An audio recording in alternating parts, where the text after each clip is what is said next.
খুবই কম মশলায় বেগুন দিয়ে মাছের এই পদটা অবশ্যই বানিয়ে দেখো।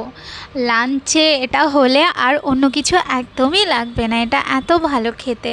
তো চলো, তো প্রথমে দেখো আমি এখানে নিয়ে নিয়েছি মাছ। তো এখানে আমি ভোলা মাছ দিয়ে এটা বানাচ্ছি। মাছগুলোকে আমি ভালো করে কেটে ধুয়ে নিয়েছি, এরপর আমি মাছগুলোকে ম্যারিনেট করব। তো এখানে আমি প্রথমে লবণ আর হলুদ দিয়ে দিয়েছি, এরপর আমি মাছগুলোকে ভালো করে একটু মাখিয়ে নেব। মাছটা মাখানো হয়ে গেলে এরপর আমি এখানে কড়াইয়ের মধ্যে দিয়ে দেবো তেল। তারপর তেলটা যখন ভালো মতন গরম হতে থাকবে ততক্ষণ আমি এই দিকে তাড়াতাড়ি করে একটু বেগুন কেটে নেব। তো এখানে আমি লম্বা লম্বা সাইজের যে বেগুনগুলো হয় না, সেই বেগুনগুলো নিয়েছি, আর সেই বেগুনগুলোকে আমি এইভাবে লম্বা করে কেটে নেব। বেগুন যদি একটু বেশি লম্বা হয় তাহলে বেগুনগুলোকে একটু মাঝ বরাবর কেটে একটু ছোট করে নিতে পারো। তো এই যে দেখো আমি এখানে 3টে বেগুন নিয়েছি। বেগুনটা কাটা হয়ে গেলে বেগুনটাকে আমি ধুয়ে নেব। এরপর আমি কড়াইয়ের মধ্যে দিয়ে দেবো অল্প পরিমাণ লবণ, আর ওর মধ্যে দিয়ে দেবো একটু হলুদ গুঁড়ো। এরপর আমি যে বেগুনগুলোকে কেটেছিলাম সেই বেগুনগুলো আমি কড়াইয়ের মধ্যে দিয়ে দেবো। এরপর আমি বেগুনটাকে একটু ভেজে নেব। এখানে আমি বেগুনটাকে খুব একটা ভাজবো না, বেগুনটার গায়ে হালকা কালার আসা পর্যন্ত বেগুনটাকে একটু ভেজে নিতে হবে। তো এই যে দেখো বেগুনটা ভাজা হয়ে গেছে, এরপর আমি বেগুনটাকে তুলে নেব।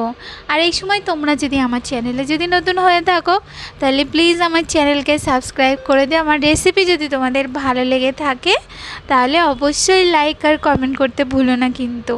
তো বেগুনটা তোলা হয়ে গেলে এরপর আমি ওই তেলের মধ্যেই দিয়ে দেবো মাছটা দিয়ে মাছের একটা সাইড যখন ভালো মতন ভাজা হয়ে যাবে এরপর মাছটাকে উল্টিয়ে দিয়ে মাছের অপর সাইডটাও একটু ভেজে নেব।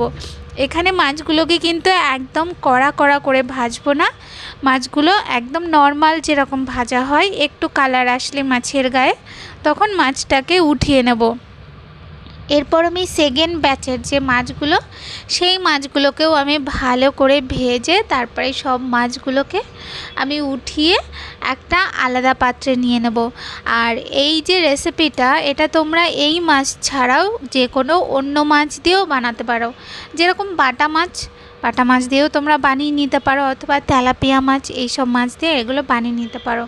তো দেখো মাছটা ভাজা হয়ে গেছে, মাছটা আমি তুলে নিয়েছি। এরপর আমি ওই তেলের মধ্যে দিয়ে দেবো একটু কালো জিরে ফোড়ন। কালো জিরেটা দিয়ে তারপর আমি ওর মধ্যে দিয়ে দেবো, এখানে আমি শুধু একটা বড় সাইজের পেঁয়াজ আর শুকনো লঙ্কাকে একসাথে পেস্ট করে নিয়েছি, সেটাই দিয়েছি। আর অন্য কিচ্ছু লাগবে না, শুধু পেঁয়াজ আর লঙ্কার পেস্ট দিতে হবে। এরপর ওর মধ্যে দিয়ে দেবো পরিমাণ মতন হলুদ গুঁড়ো, দিয়ে দেবো লবণ, আর দিয়ে দেবো একটু কাশ্মীরি লঙ্কার গুঁড়ো কালারের জন্য।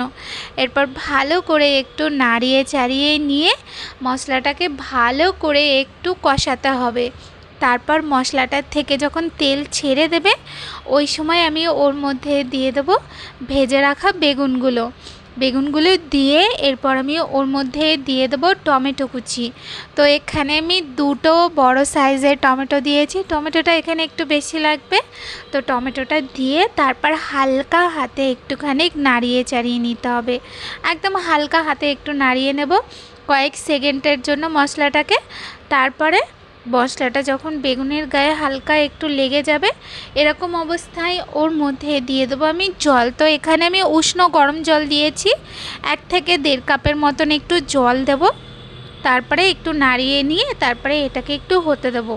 তারপর যখন এটা একটু ফুটে উঠবে, ঝোলটা একটু কম হয়ে আসবে, তখন আমি ওর মধ্যে দিয়ে দেবো যেই মাছগুলোকে ভেজে তুলে রেখেছিলাম সেই ভেজে রাখা মাছগুলোকে দিয়ে তারপর হালকা একটু নাড়িয়ে চাড়িয়ে গ্যাসটা কমিয়ে দিয়ে এরপর মাছটাকে আরও 2 থেকে 3 মিনিটের মতন একটু রান্না করে নিতে হবে।